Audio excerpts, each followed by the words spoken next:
Sea of Thieves is probably the absolute greatest co-op game ever created. Yeah, I'm starting off with that, and I don't care if you already know my love for it. Getting into it, Sea of Thieves is a quote-unquote pirate simulator with gorgeous graphics, lush sounds, and booty to be found. While you don't actually get to create your own character, you can refresh the randomly generated pirates as many times as you wish to find the one you like. I went through 20 refreshes myself before I found my pirate. I mean, look at him. That's sexy as hell, man. Sexy as hell. You get your choice of 3 different ships. A sloop, which is a small ship made for 1 or 2 players. The brigandine can be handled up to 3 players, and the galleon, which you'll want up to 4 players on. If you're sailing by yourself or with one other person, do not overdo it and decide on the larger ships. It will be harder to manage everything you'll need to get done. The sloop really is perfect for a solo or small team. Trust me, it's fine. The main gameplay loop has you talking to one of 8 trading companies. Gold hoarders. They want you to find gold and treasure buried around the map. Order of Souls. They want you to kill named skeletons and bring back their skulls. Merchant Alliance. They'll have you doing timed fetch quests. Reaper's Bones. They want you to harass and troll other players while sinking their ship. They are a favorite of hackers, and we'll get to them eventually. Hunter's Call. They want you to find specific animals and bring them back. Sea Dogs. They are only available in a place called the Arena, which is the PvP only focus area. There is no players versus enemies during that time. Athena's Fortune, they give you mixed quest lines, and you have to be ranked 50 with at least 3 other trading companies to even start with them. And finally, Bilge Rats, who give out timed exclusive voyages for you to discover changes made out at sea, generally when new expansions dump. For most players, Gold Hoarders, Orders of Souls, Merchant Alliance, and Reaper Bones will be the core gameplay loop for Adventures and Profit. Now, the higher your rank with each of these factions, the longer and more profitable your quests with them are going to be. More true than ever, and I know people always say this about every game, but playing with friends is what this game is honestly all about. Sure, you can do things on your own, but having at least one crew member with you makes the game infinitely more fun. Some of the best stories I have come from sailing with friends and events that transpired, because let me tell you, when things go your way, you're feeling amazing. But when they go to pot, well, let's just say things go wrong brutally and quickly. A lot of those best stories are from when things went horribly wrong. Now, this is not an MMO, and it is not a persistent world. In other words, every time you log in, you only keep your cosmetics and the gold, but you don't keep any progress from the previous playthrough on any of your quest. But there is a story section to this game.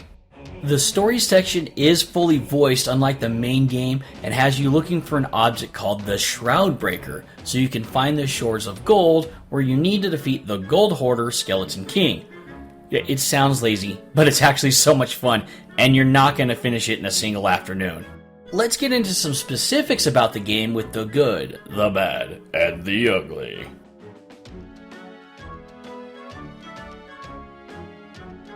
The graphics are just beautiful and presented in this cartoonish way that works. Just look at the weather and lighting effects with this game set at maximum on my PC. It's gorgeous!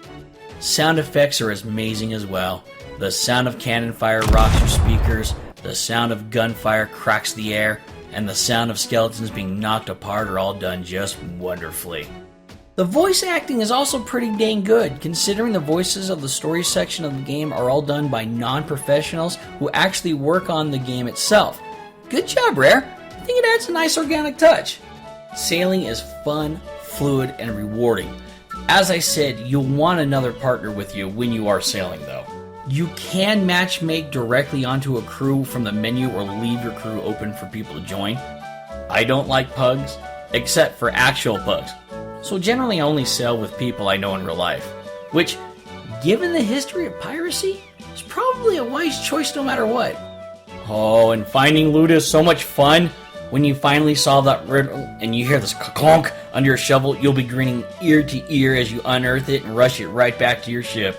After you've sold your loot, you can dress yourself up like a high-class French whore. Why French? Oh, sounds funny.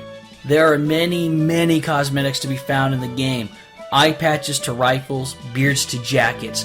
They're all pretty in-game expensive, so get out there and keep getting that loot.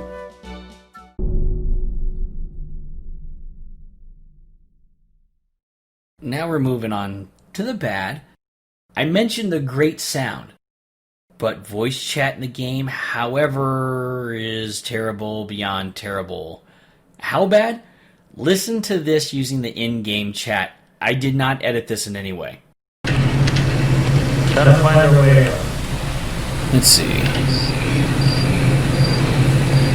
Go that way. Ow! That's one way up. Oh! Well, I guess that's what Discord's for. The story part of the game is the only part with the actual story, and then you're right back to the regular gameplay loop. So if you don't like doing go here, find this, return it to an outpost thing over and over again, the game could get pretty stale for you quickly. Also, once you find all the cosmetic items you're happy with, there's nothing to spend the gold on unless you just want to collect every outfit in the game. The larger ships handle like a pregnant cat with a rock in its stomach as well. There's a bit of a learning curve when it comes to handling the larger ships, but please don't get frustrated. You will get a hang of it. It's just gonna take a while. There's these things called emissary flags, which are available for a large gold transaction from the factions, and they seem like a great idea.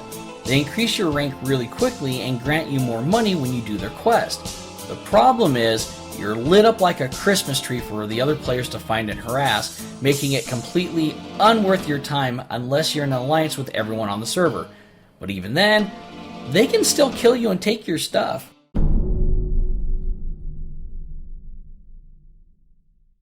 The biggest ugly on this list, there's absolutely no anti-cheat in this game, and there's no plan on adding any. Hacking really has become a major problem. I cannot tell you how many times me and my crew have run into players who randomly teleport onto our ship. They can't be killed, their ship cannot be sunk, they manage to murder all of us, and then they sink our ship. One-shot kills with pistols through walls and across the map are pretty commonplace as well. One small thing to help counter this is the July update prevents wall banging through the ship so people can't hit players behind cover. Rare has basically said they will not add player versus enemy only servers, and they will not add an anti-cheat system. Their stance on this is pretty clear. If you post a video of someone cheating, or on their forum mention the cheating, you could be banned, and they have banned people. That's right, they banned the victims. Rare has joined the many other companies who simply only care about money, and would rather have the cheaters ruin the experience for everyone than protect their customers. Thanks, assholes! And to those small vocal group of players who say, oh, we don't need a PvE server, this is a PvPvE game, it's Sea of Thieves. Yes, Sea of Thieves. Thieves, not Sea of bunch of hacking ass munches, you stupid buttfucks. Oh, going back to Rare getting money, microtransactions are in the game. Bro. And no, I don't care that they're cosmetic only, as some of the coolest things can only be purchased with real money after you've spent $40 on the game.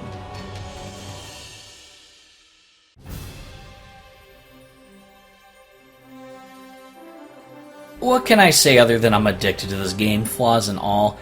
I would honestly suggest this to anyone who likes adventuring with friends and just messing around. The score I'm giving it is 8 nerd boners out of 10. If we got PvE only servers, or at least some friendly C servers, I'd give this a 9. Then, if they also got rid of the real money microtransactions, I'd be willing to give this game a full 10 out of 10 nerd boners. Yar, I be seeing you in the high seas. There be booty to be found.